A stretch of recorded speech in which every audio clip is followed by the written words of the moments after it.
Bismillahirrahmanirrahim. Assalamualaikum warahmatullahi wabarakatuh.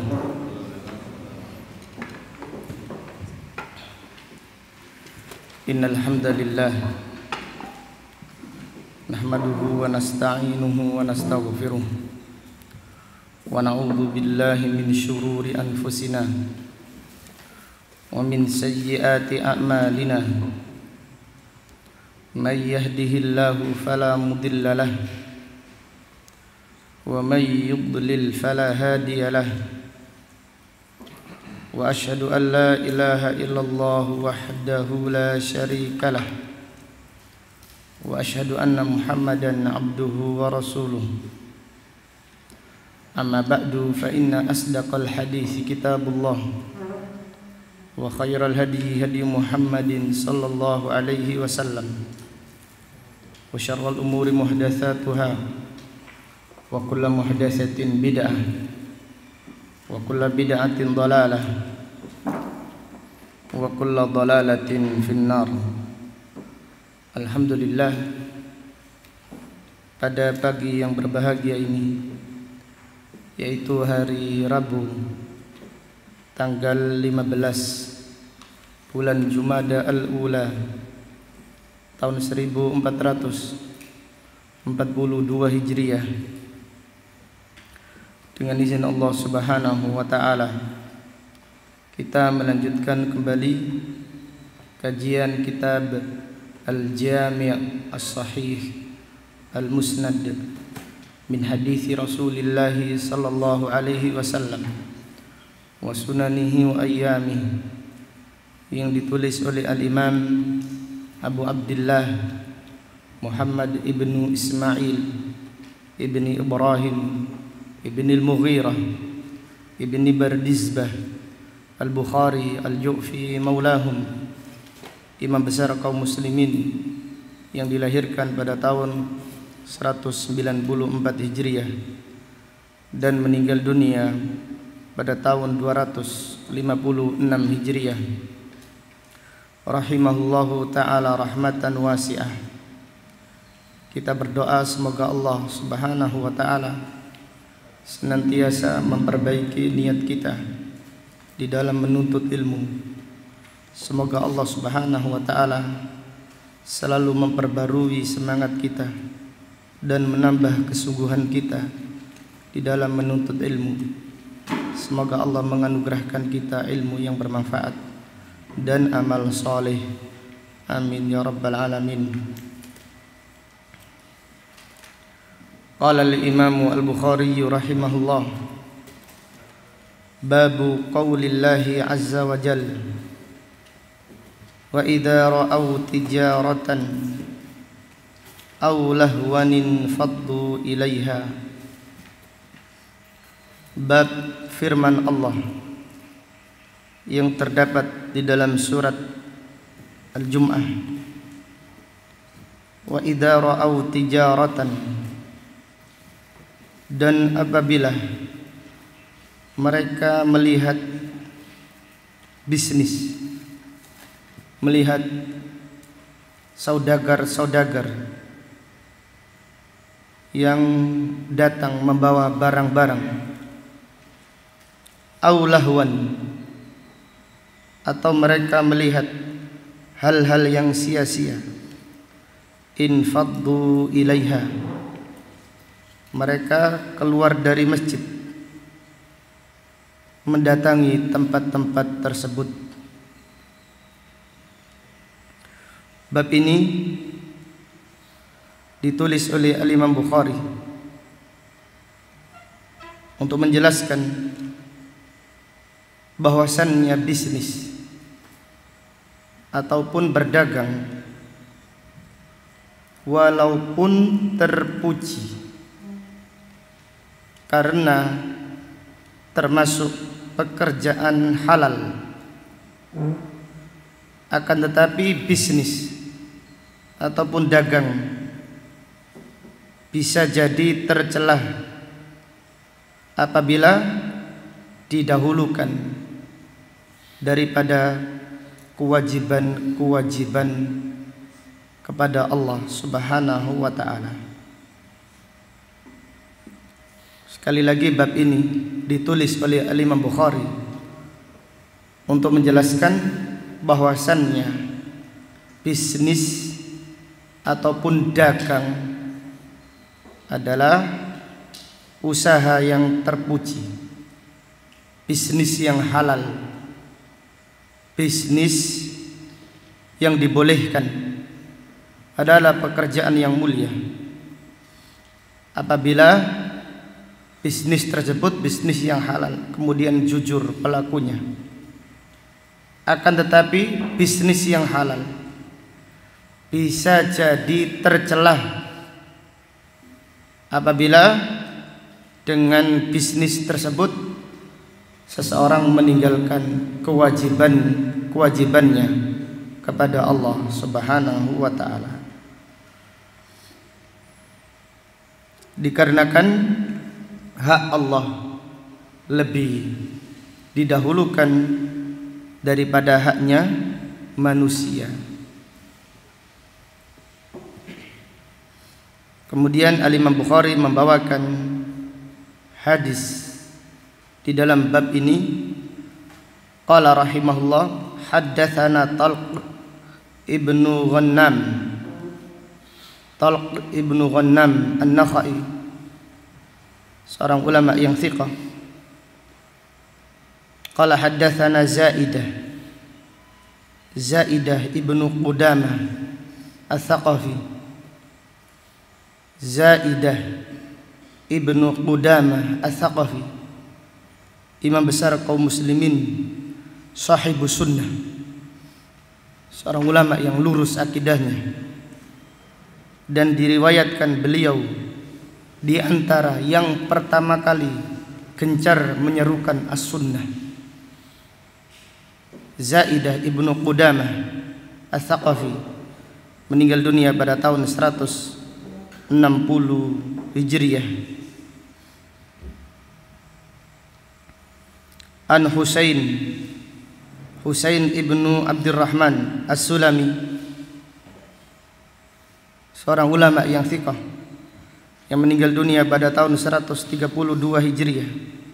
An Salim, dari Salim ibnu Abil Ja'ad Al-Ghatafani,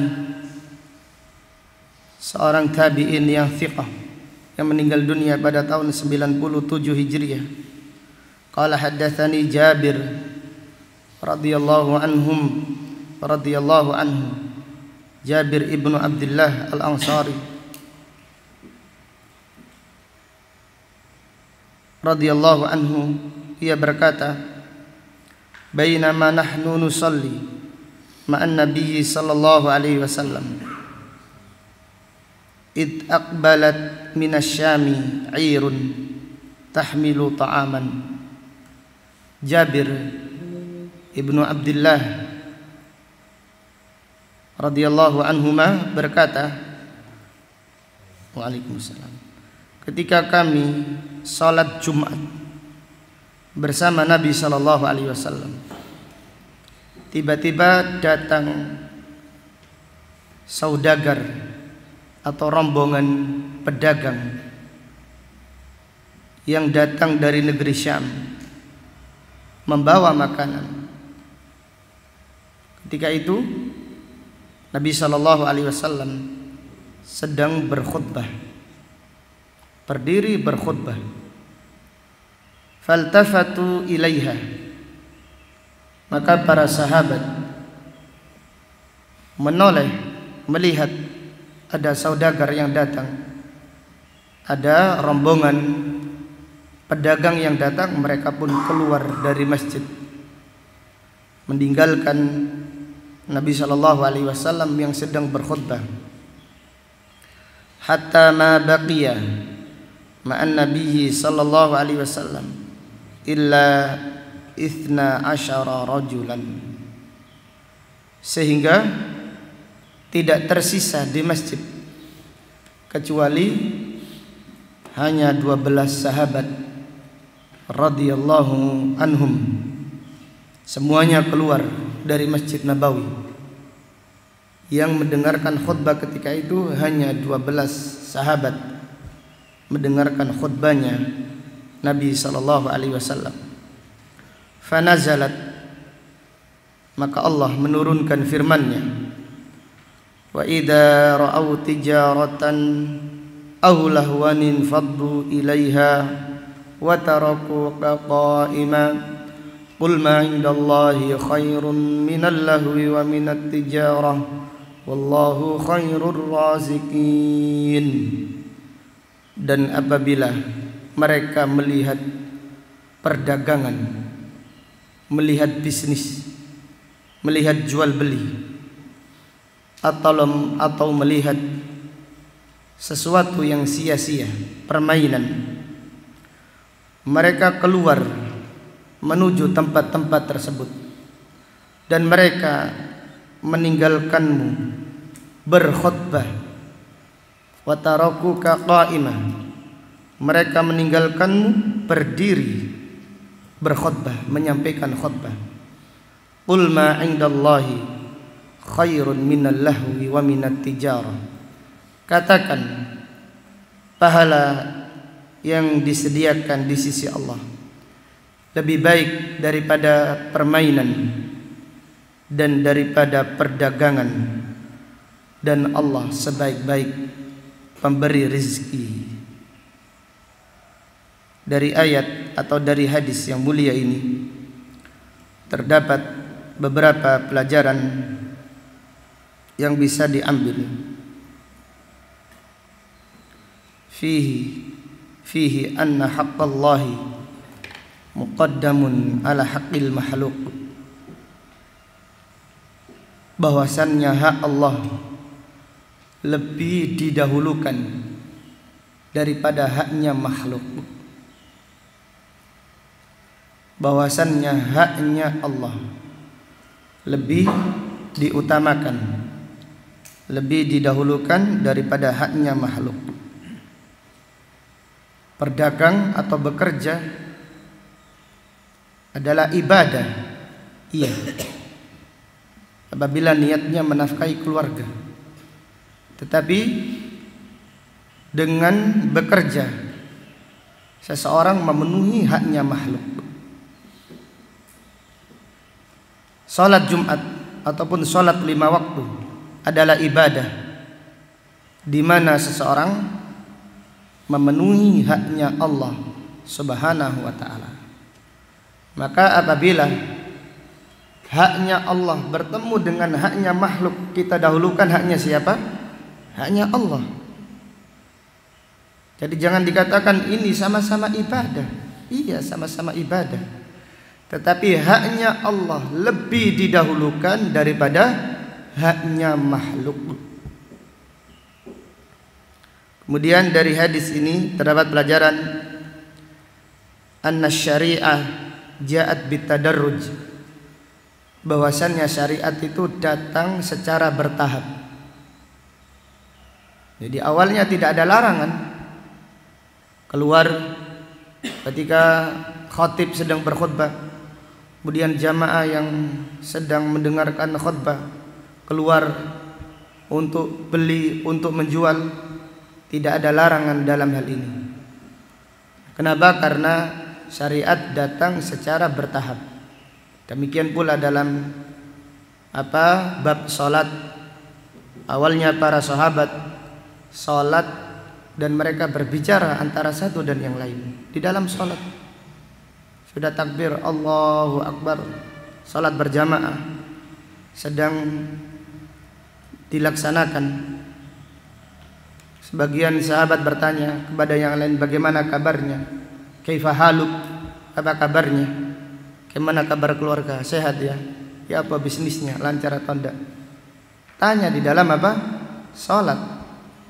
Tidak mengapa, karena belum ada larangan.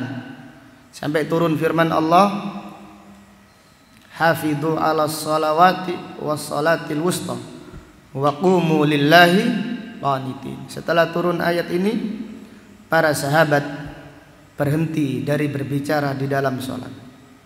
Mereka diperintahkan untuk diam ketika mengerjakan sholat. Demikian pula Syariat-syariat yang lain datang secara apa? Bertahap. Dalam hal ini kenapa para sahabat kok keluar? Iya, karena belum ada apa?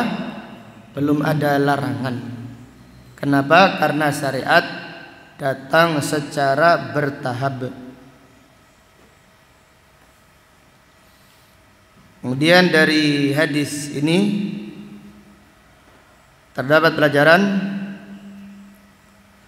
fihi wujubu sama'il khutbah, wajib mendengarkan khutbah. Jadi wajib mendengarkan khutbah. Mendengarkan khutbah Jumat hukumnya wajib. Tidak sama dengan khutbah Idul Fitri dan Idul Adha. Adapun mendengarkan khutbah Idul Fitri ataupun Idul Adha tidak wajib. Siapa yang mau mendengarkan silahkan. Siapa yang ada keperluan keluar silahkan. Tetapi lain dengan khutbah Jumat. Rasulullah sallallahu alaihi wasallam bersabda, "Idza qulta li sahibika yaumal jum'ah ansit wal imamu yakhtub faqad laghaut wa man lagha fala jum'ata lahu." Siapa yang berkata kepada saudaranya di saat khatib sedang berkhutbah, ansit, diam dengan suara ansit, maka orang yang mengatakan demikian telah melakukan perbuatan sia-sia. Dan siapa yang melakukan perbuatan sia-sia tidak ada pahala Jumat baginya. Salatnya hanya sekedar menggugurkan kewajiban, namun tidak ada pahala Jumat. Rasulullah sallallahu alaihi wasallam bersabda, "Wa man massal hasa faqad lagha." Siapa yang mengusap main-main pasir, main-main kerikil, berarti dia telah melakukan perbuatan sia-sia. Demikian pula siapa yang membuka HP ketika sedang apa? Khutbah Jumat, tidak ada pahala Jumat baginya. Ini menunjukkan wajibnya mendengar apa? Khutbah Jumat. Dari hadis ini terdapat pelajaran fihi tahrimut tijarah athna'a khutbatil Jum'ah. Diharamkan bisnis ketika sedang dikumandangkan khutbah Jumat, yaitu diawali dari adzan sampai selesai sholat. Hukum bisnis, hukum jual beli haram, bahkan termasuk produksi juga diharamkan ketika itu, kecuali apabila sesuatu yang darurat sebagaimana dijelaskan para ulama kaum muslimin. Kemudian dari hadis ini terdapat pelajaran fihi annal jum'ata tasihhu bithnai asyara rajulan au aqal. Dari hadis ini terdapat pelajaran salat Jumat itu sah dengan jumlah 12 atau kurang. Jadi dari hadis ini terdapat pelajaran salat Jumat sah dengan jumlah 12 atau kurang dari 12 atau kurang dari 12. Yang penting sah salat berjamaah, berarti sah salat Jumat. Syekhul Islam Ibnu Taimiyah menjelaskan jumlah minimal salat Jumat 3. Diambil dari firman Allah Subhanahu wa taala, ya ayyuhalladzina amanu idza nudiya lis-salati mi yaumil jum'ah fas'au. Idza nudiya lis-shalah. Salat Jumat sah minimal 3. Ada muadzinnya, ada yang datang, fas'au, ada yang datang. Kemudian ada yang berkhutbah. Ini istinbatnya Syekhul Islam Ibnu Taimiyah, jumlah minimal salat Jumat 3 orang. Dan permasalahan ini adalah permasalahan yang diperselisihkan oleh para ulama dengan perselisihan yang panjang lebar. Kesimpulannya wallahu taala a'lam, bahwasannya salat Jumat sah dengan jumlah 12 orang atau kurang. Dari hadis ini terdapat pelajaran itsbatu sifatil ulu lillah, menetapkan sifat ketinggian untuk Allah Subhanahu wa taala. Menetapkan sifat ketinggian Allah Subhanahu wa taala. Allah taala maha tinggi dengan kemuliaannya. Allah maha tinggi dengan kekuasaannya, dan Allah maha tinggi dengan zatnya. Jadi kita Ahlus Sunnah wal Jamaah mengimani bahwasannya Allah disifati dengan sifat ketinggian. Zatnya Allah Subhanahu wa taala berada di tempat yang paling tinggi.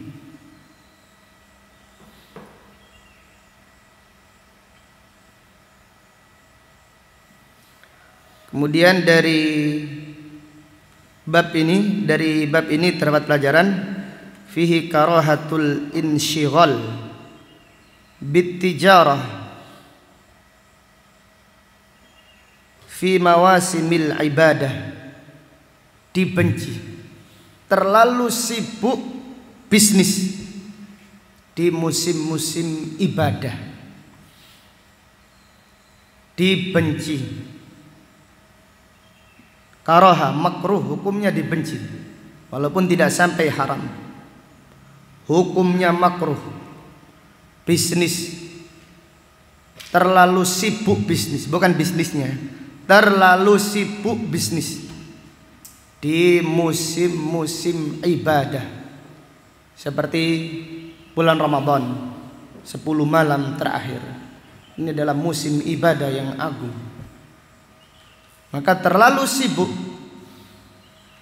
sehingga melalaikan diri dari mencari Lailatul Qadar adalah perbuatan tercela. Tapi kalau dia sekedarnya untuk memenuhi kebutuhannya, kemudian fokus beribadah, maka ini adalah perbuatan yang mulia. Demikian pula pada hari Arafah.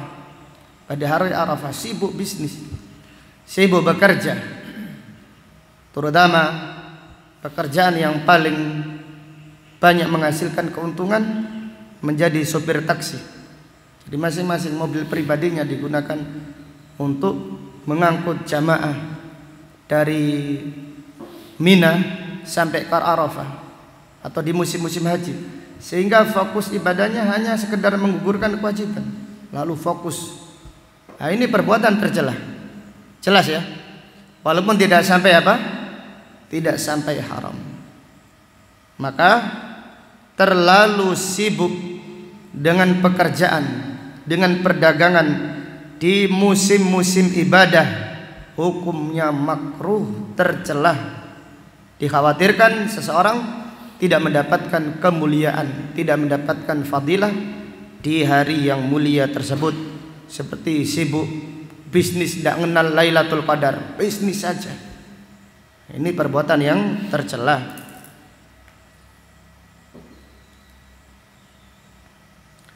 Kemudian bab berikutnya, qala al-Imam Al-Bukhari rahimahullah, babu man lam yubali min haitsu kasabal mal. Bab siapa yang tidak memperhatikan, bab siapa yang tidak memperdulikan dari mana dia mendapatkan harta, dari yang halal atau dari yang haram, dari riba atau dari syubhat, tidak diperdulikannya.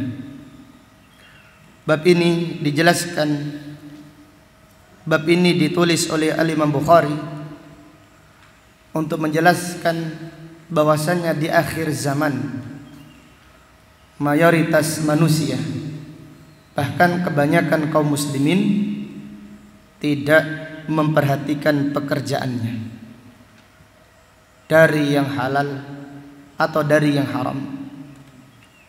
Yang mereka cari hanyalah mendapat keuntungan, mendapatkan harta yang banyak. Sukses bagi masyarakat awam adalah orang yang sukses dengan dunianya.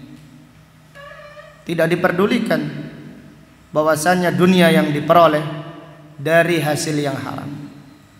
Padahal sukses yang hakiki adalah bagi siapa yang jujur, bagi siapa yang memperhatikan pekerjaannya. Dia selalu berusaha semaksimal mungkin untuk mencari rezeki yang halal.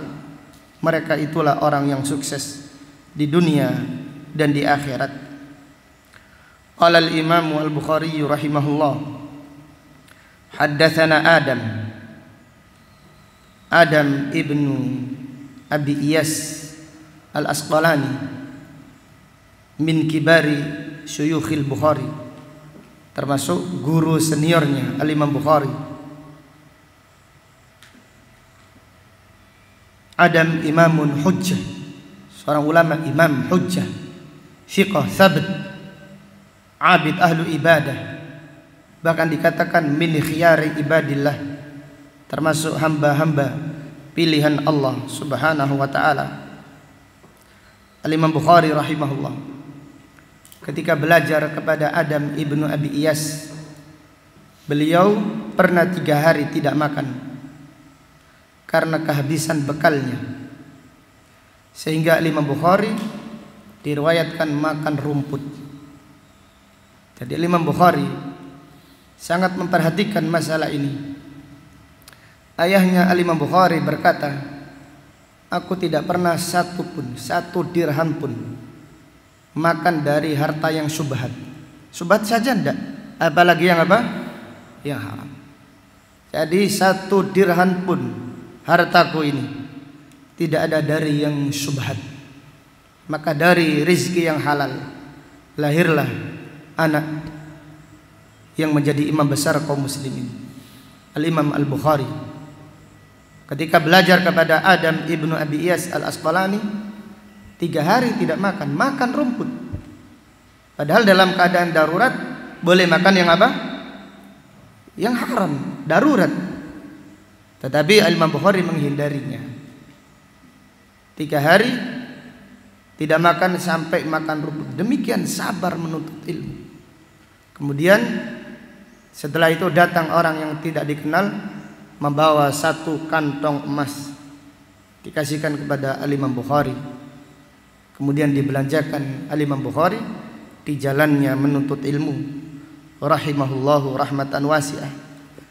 Imam Bukhari Adam ibnu Abi Iyas meninggal dunia pada tahun 221 Hijriah.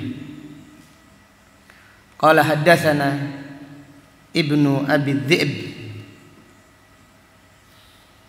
qala haddatsana Ibnu Abi Dhi'b. Ibnu Abi Dhi'b imam besar kaum muslimin, Muhammad ibnu Abdurrahman ibni Abi Dhi'b al-Madani. Al-Imam Syafi'i rahimahullah berkata, ma ta'assaftu ala ahadin illa ala Laits wa ibni Abi Dhi'b.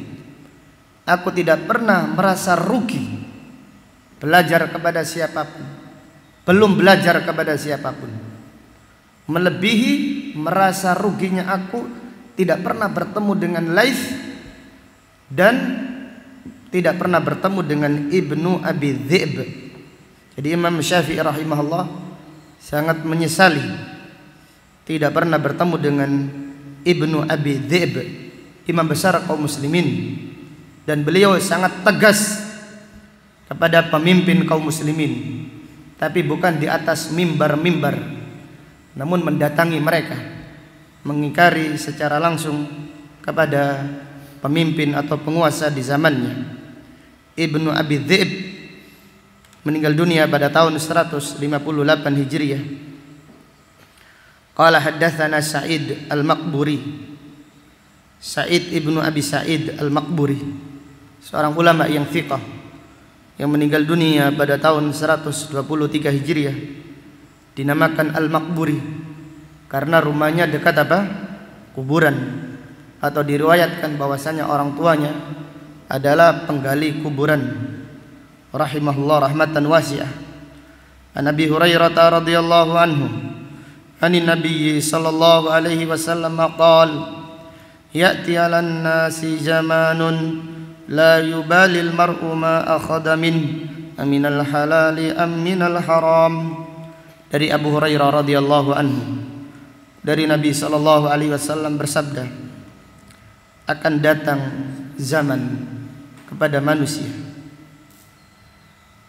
la yubalil mar', di zaman itu mayoritas manusia tidak peduli ma akhadha minhu, rizki ataupun penghasilan yang diambil, aminal halali aminal haram, apakah rizki tersebut dari penghasilan yang halal atau dari penghasilan yang haram. Hadis ini adalah hadis yang agung. Hadis ini adalah peringatan bagi kita semua supaya semangat menuntut ilmu, karena dengan menuntut ilmu kita akan bisa membedakan mana yang halal dan mana yang haram. Kemudian hadis ini peringatan bagi kita semua untuk mengamalkan ilmu yang kita pelajari. Jangan mencari-cari fatwa untuk menghalalkan apa yang kita lakukan, padahal sudah ada dalil yang jelas bahwasanya al-halalu bayyinun wal haramu bayyin. Halal itu jelas, haram itu jelas. Dari hadis ini terdapat beberapa pelajaran. Fihi wujubul kasbi minal halal. Dari hadis ini terdapat pelajaran wajib bekerja dari penghasilan yang halal. Wajib bekerja, wajib bekerja dengan cara yang halal, dengan pekerjaan yang halal. Yang halal itu yang barokah. Yang halal itulah yang memudahkan seseorang beramal soleh. Yang halal yang memudahkan seseorang untuk qanaah dan bersyukur kepada Allah. Maka kenapa banyak yang tidak bisa qanaah? Kenapa banyak yang tidak bisa bersyukur? Karena salah satu jawabannya karena rezekinya tidak halal. Karena mustahil orang yang rezekinya haram lalu bisa bersyukur. Itu mustahil. Tidak akan ketemu bersyukur qanaah dengan rezeki haram. Tidak akan bertemu. Jadi mustahil. Jadi orang itu rezekinya haram kemudian qanaah bersyukur, ini mustahil. Tidak ada ceritanya. Allah Ta'ala berfirman, Ya ayyuhalladzina amanu kulu min tayyibati ma razaqnakum washkuru lillah in kuntum iyyahu ta'budun. Wahai orang-orang yang beriman, makanlah dari rizki yang baik, yang halal yang aku berikan kepada kalian, dan bersyukurlah kepada Allah. Perhatikan perintah makan yang halal, kemudian ditambahkan perintah bersyukur. Terdapat hubungan yang erat. Siapa yang rezekinya halal, dia akan dimudahkan menjadi orang-orang yang bersyukur. Siapa yang rezekinya halal, dialah orang yang bersyukur kepada Allah, kemudian dimudahkan menjadi orang yang qanaah, orang yang bersyukur kepada Allah. Namun siapa yang rezekinya haram, siapa yang rezekinya haram, maka mustahil dia menjadi orang yang qanaah, mustahil dia menjadi orang yang bersyukur. Perbaiki dulu pekerjaannya, perbaiki dulu rezekinya, supaya menjadi orang-orang yang bersyukur kepada Allah Subhanahu wa ta'ala. Dari hadis ini terdapat pelajaran fihi tahrimul kasbi minal haram. Dari hadis ini terdapat pelajaran diharamkan bekerja dari penghasilan yang haram. Dari hadis ini terdapat pelajaran diharamkan bekerja dari penghasilan yang haram. Dari hadis ini terdapat pelajaran diharamkan bekerja dari penghasilan yang haram. Dari hadis ini terdapat pelajaran diharamkan bekerja dari penghasilan yang haram. Dari hadis ini terdapat pelajaran diharamkan bekerja dengan pekerjaan yang haram. Diharamkan bekerja dengan pekerjaan yang haram. Kalau pekerjaannya syubhat, maka lebih utama dihindari. Tapi kalau pekerjaannya itu haram, sudah jelas-jelas haram, wajib ditinggalkan. Kemudian pelajaran berikutnya dari hadis ini terdapat pelajaran fihi wujubut taharri fil makasib, wajib meneliti pekerjaan. Jadi pekerjaan yang didapatkan atau pekerjaan yang akan dia melamar bekerja di tempat tersebut harus diteliti apakah pekerjaan ini adalah pekerjaan yang halal. Harus diteliti terlebih dahulu. Jangan langsung melamar pekerjaan, jangan langsung menerima pekerjaan tersebut. Maka Hafidz Ibnu Hajar rahimahullah berkata, fi hadhihi tarjamah isyaratun ila dhammi tarkit taharri fil makasib. Bab ini ditulis oleh Imam Bukhari sebagai isyarat celaan bagi orang yang tidak meneliti pekerjaan yang akan dikerjakannya. Teliti dahulu, perhatikan, cermati, karena ini ada sangkut pautnya dengan dunia kita, dengan akhirat kita. Maka wajib meneliti pekerjaan yang akan dikerjakan sebelum bekerja. Dari hadis ini terdapat pelajaran fihi qillatul ilmi wat taqwa fi akhir zaman. Sedikitnya ilmu, minimnya ilmu, dan minimnya ketakwaan di akhir zaman. Demikian mayoritas kaum muslimin. Kebanyakan kaum muslimin, masyarakat awam, minim ilmunya dan sedikit ketakwaannya. Yang mereka pikirkan hanyalah bagaimana cara mendapatkan keuntungan, tidak peduli dari cara yang halal ataupun dari cara yang haram. Kenapa itu terjadi? Karena sedikitnya ilmu, tidak mau ngaji, tidak mau menuntut ilmu, tidak sabar di atas jalan ilmu, dan juga sedikitnya ketakwaan. Di antara yang sudah ngaji pun cari-cari alasan supaya melegalkan bisnis yang seharusnya haram menjadi halal, disiasati dengan siasat yang tidak terpuji, wal iyadu billah. Kemudian dari hadis ini terdapat pelajaran fihi kathratul fitan fi akhiriz zaman. Banyaknya terjadi fitnah di akhir zaman.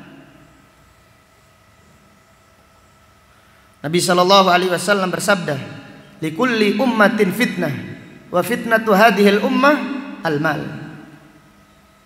Setiap umat itu punya fitnah, dan di antara fitnah umat ini adalah fitnah harta. Likulli ummatin fitnah. Setiap umat itu ada fitnahnya. Ada fitnah yang dengan fitnah tersebut menghancurkan mereka. Wa fitnatu ummati al-mal, dan fitnah yang menimpa umatku di antaranya, fitnah banyak, di antaranya fitnah yang menghancurkan adalah fitnah harta. Gara-gara harta menjual dunia, menjual agama. Gara-gara duniawi banyak yang menjual agamanya, banyak yang menjual prinsipnya, banyak yang menjual kejujurannya. Ini fitnah. Jadi disiplin ilmunya.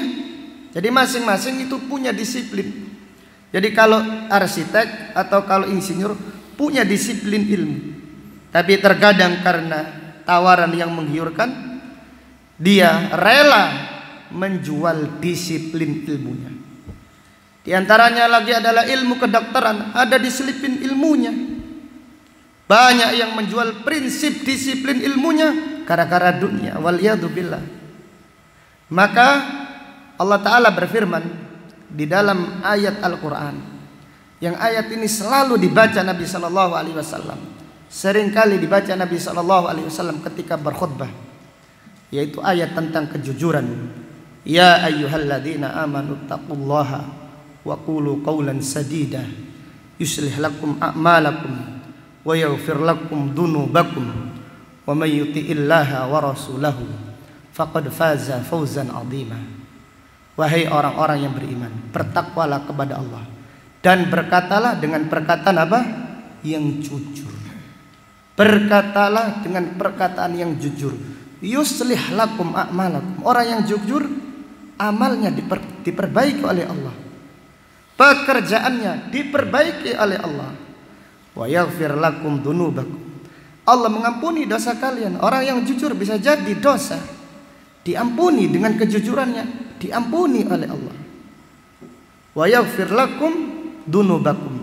Kemudian wa may yuti'illaha wa rasulahu faqad faza fawzan 'azima. Siapa yang taat kepada Allah dan Rasulnya, dia menang dengan kemenangan yang besar.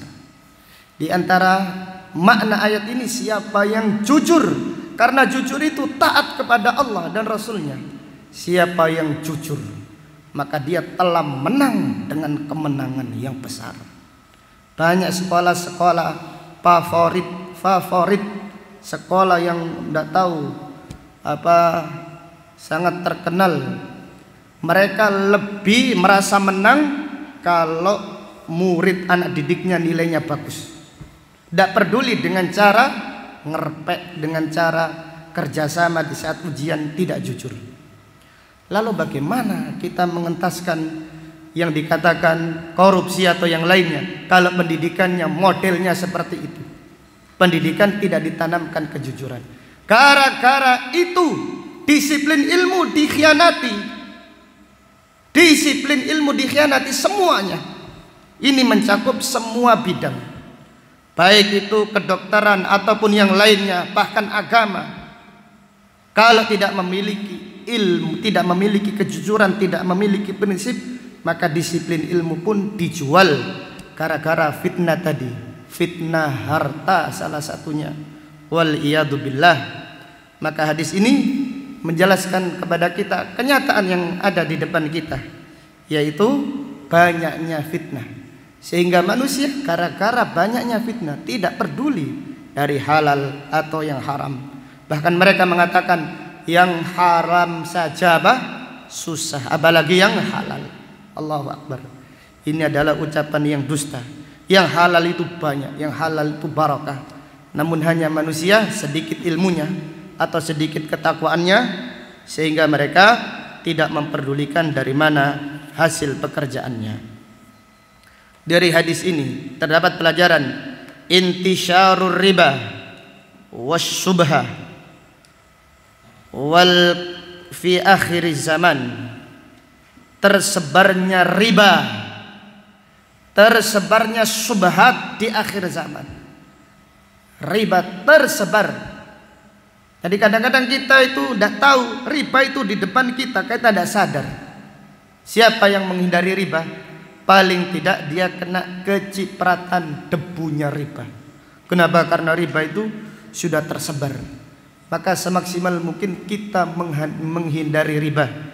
Demikian pula perkara-perkara yang subhat, penghasilan-penghasilan yang subhat hendaklah dihindari.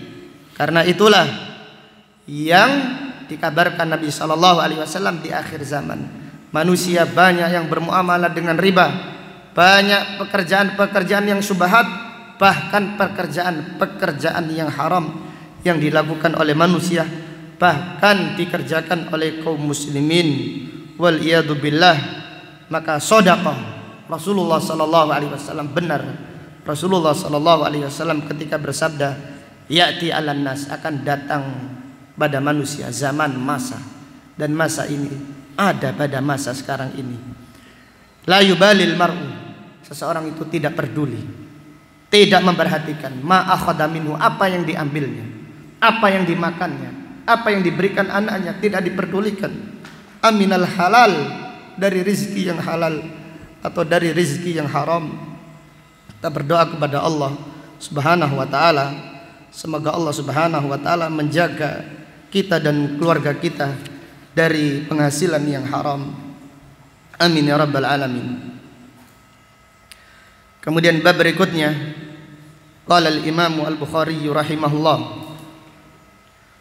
babu at-tijarati fil barri wa ghairihi.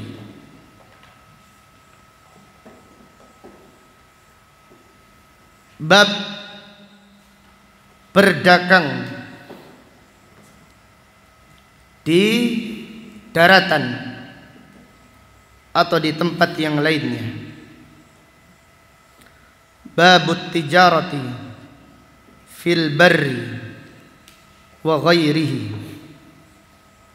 Bab bisnis di daratan atau yang lainnya. Wa qawlihi azza wa jalla, Allah Ta'ala berfirman, rijalun la tulhihim tijaratun wala bay'un an dzikrillah. Rijal, para sahabat, mereka adalah laki-laki yang perdagangan dan jual beli tidak melalaikan mereka dari mengingat Allah. Para sahabat adalah laki-laki, rijal, benar-benar laki-laki yang taat kepada Allah, sehingga perdagangan dan jual beli tidak melalaikan mereka dari mengingat Allah Subhanahu wa ta'ala. Ayat ini dibawakan oleh Imam Bukhari untuk menjelaskan dibolehkannya jual beli di daratan. Kenapa? Karena para sahabat apabila sedang berjual beli, kemudian dipanggil adzan untuk sholat berjamaah, mereka meninggalkan pekerjaannya. Ini menunjukkan mereka itu berjual beli di mana? Di daratan. Dan ini menunjukkan faedah yang agung, bahwasanya Al-Imam Bukhari rahimahullah sangat mengagungkan nas, sangat mengagungkan dalil. Maka Imam Bukhari menulis bab bisnis di daratan, bab bisnis di laut. Kenapa kok tidak ada bab bisnis di atas gunung? Boleh tidak bisnis di atas gunung? Ada orang yang jualan nasi untuk melayani para pendaki. Boleh atau tidak boleh? Boleh-boleh saja. Kenapa Imam Bukhari tidak menulis bab jual beli di atas udara? Karena belum apa? Belum ada pesawat ketika itu. Jual beli dimanapun saja boleh. Tapi demikian Al-Imam Bukhari mengajarkan kepada kita supaya kita mengagungkan nas, memuliakan nas, memuliakan dalil dari Al-Quran dan dari sunnah Rasulullah sallallahu alaihi wasallam. Wa qala Qatadah ibnu Di'amah as-Sadusi, imam besar kaum muslimin, berkata, kana al-qaum yatabaya'una wa yattajirun. Para sahabat adalah kaum, mereka berjual beli dan mereka berdagang. Walakinnahum idza nabahum haqqun min huquqillah. Akan tetapi mereka apabila dipanggil untuk memenuhi hak-haknya Allah, lam tulhihim tijaratun wala bai'un an dzikrillah hatta yu'adduhu ilallah. Apabila mereka dipanggil untuk memenuhi kewajiban-kewajiban mereka, yaitu memenuhi hak-haknya Allah, maka jual beli dan bisnis tidak melalaikan mereka dari mengingat Allah, hatta yu'adduhu ilallah, sehingga mereka melaksanakan, memenuhi haknya, dikerjakan kewajiban tersebut, yaitu memenuhi hak-haknya Allah Subhanahu wa ta'ala. Artinya para sahabat radhiyallahu anhum apabila sedang berjual beli, mereka mencermati waktu sholat. Di antaranya, apabila datang waktu sholat, mereka segera meninggalkan pekerjaannya untuk mendatangi masjid-masjid supaya sholat berjamaah. Mereka adalah pedagang, mereka adalah orang yang bekerja di ladang-ladang mereka, di kebun-kebun mereka. Apabila mereka dipanggil berjihad di jalan Allah, mereka tinggalkan itu semuanya. Bahkan kendaraan-kendaraan, onta-onta yang isinya muatan barang dagangan dibelanjakan di jalan Allah Subhanahu wa ta'ala. Demikian para sahabat radhiyallahu anhum. Apabila mereka berjual beli, berbisnis, itu tidak menghalangi mereka untuk tetap memenuhi hak-haknya Allah Subhanahu wa ta'ala, karena para sahabat mendahulukan haknya Allah daripada hak-haknya manusia. Qala al-Imam al-Bukhari rahimahullah, haddatsana Abu Asim Ad-Dhahhak ibnu Makhlad Asy-Syaibani, gurunya Imam Bukhari, bahkan termasuk min kibari syuyukhil Bukhari, termasuk guru seniornya Imam Bukhari, yang meninggal dunia pada tahun 211 Hijriah. An Ibnu Juraid Abdul Malik Ibnu Abdul Aziz Al-Qurashi, Ibnu Juraid, imam besar kaum muslimin yang meninggal dunia pada tahun 150 Hijriah. Dan pada suatu hari Ibnu Juraid sedang meriwayatkan hadis di Basrah. Kemudian datang gajah. Semua yang ngaji keluar melihat gajah, kecuali Abu Asim saja, yaitu Ad-Dhahhak ibnu Makhlad Asy-Syaibani. Kemudian Ibnu Juraid bertanya, kenapa enggak keluar sekalian kau lihat gajah? Binatang yang amat besar. Kenapa engkau tidak keluar melihat gajah sekalian? Maka Abu Asim menjawab, la ajidu minka iwadan. Aku tidak menjumpai pengganti, aku tidak mendapatkan pengganti darimu. Tidak ada yang mengganti darimu. Jadi menuntut ilmu ini tidak ada penggantinya. Maka Ibnu Juraid berkata, antan nabil, engkau adalah murid yang mulia, murid yang setia. Maka para ulama menyebutkan Abu Asim An-Nabil itu karena julukan yang diberikan oleh Ibnu Juraid. Qala akhbarani Amr ibnu Dinar, Amr ibnu Dinar al-Makki, thiqatun hujjah, yang meninggal dunia pada tahun 126 Hijriah. An Abil Minhal, dari Abul Minhal Abdurrahman ibnu Mut'im al-Basri, ia berkata, kuntu at-tajiru fis sarfi. Abul Minhal berkata, aku berdagang fis sarf, yaitu tukar menukar uang asing. Apa itu kalau bahasa sekarang?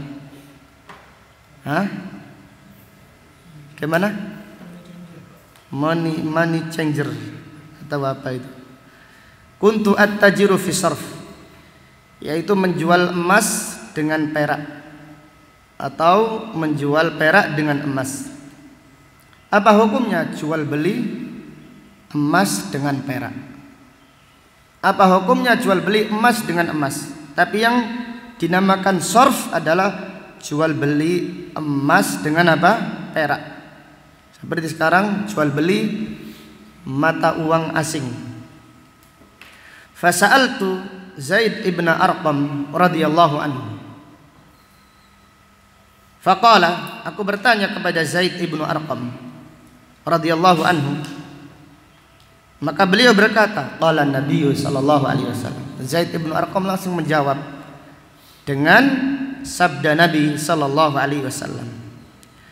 Kemudian Al-Imam Bukhari membawakan hadis ini dari jalur yang lain. Qala wa haddatsani al-Fadl ibnu Ya'qub qala haddatsana al-Hajjaj ibnu Muhammad qala ibnu Juraij qala akhbarani Amr ibnu Dinar wa Amir ibnu Mus'ab annahuma sami'a Abul Minhal yaqul. Abul Minhal berkata, Sa'altul Bara'ah ibnu Azib, aku bertanya kepada Bara' ibnu Azib dan bertanya kepada Zaid ibnu Arqam anis sarf, tentang jual beli emas dengan perak. Faqala, maka Bara' dan Zaid ibnu Arqam menjawab, kunna tajiraini ala ahdi Rasulillah sallallahu alaihi wasallam. Kami ini pebisnis di zaman Nabi sallallahu alaihi wasallam. Fasa'alna Rasulullah sallallahu alaihi wasallam anis sarf. Kami bertanya kepada Rasulullah sallallahu alaihi wasallam tentang jual beli emas dengan perak. Faqala, in kana yadan biyadin fala ba's. Nabi sallallahu alaihi wasallam tentang jual beli emas dengan perak.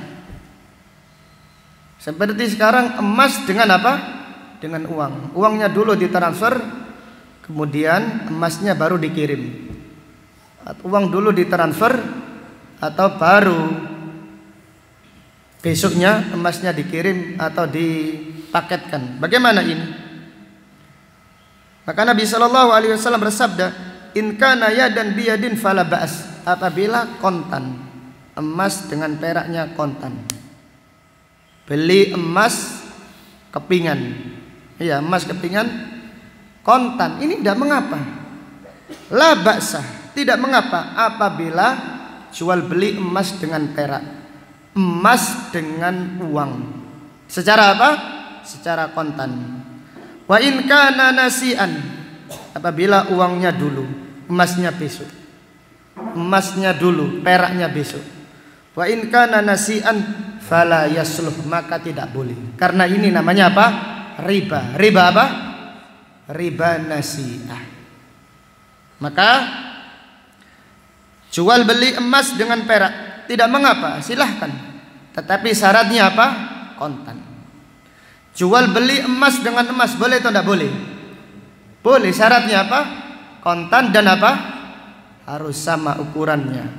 Mithlan bimithlin, sawaan bisawain, yadan biyadin. Emas dengan emas harus sama ukurannya. Dan juga dibayar dengan apa? Dengan kontan. Kalau emas dengan perak tidak mengapa juga. Tapi harus apa? Kontan. Walaupun ukurannya tidak sama tidak apa-apa. Emasnya 1 gram, kemudian peraknya 10 gram, tidak mengapa. Tetapi dengan syarat harus kontan. Wallahu ta'ala a'lam bisawab. Hadis ini dibawakan oleh Imam Bukhari untuk menjelaskan dibolehkannya jual beli di daratan atau di tempat yang lainnya. Wallahu ta'ala a'lam bisawab. Demikian apa yang dapat disampaikan pada kajian pagi hari ini. Insyaallah akan kita lanjutkan pada pengajian besok. Subhanaka Allahumma wa bihamdika asyhadu an la ilaha illa anta astaghfiruka wa atubu ilaik. Walhamdulillahi rabbil alamin. Assalamualaikum warahmatullahi wabarakatuh.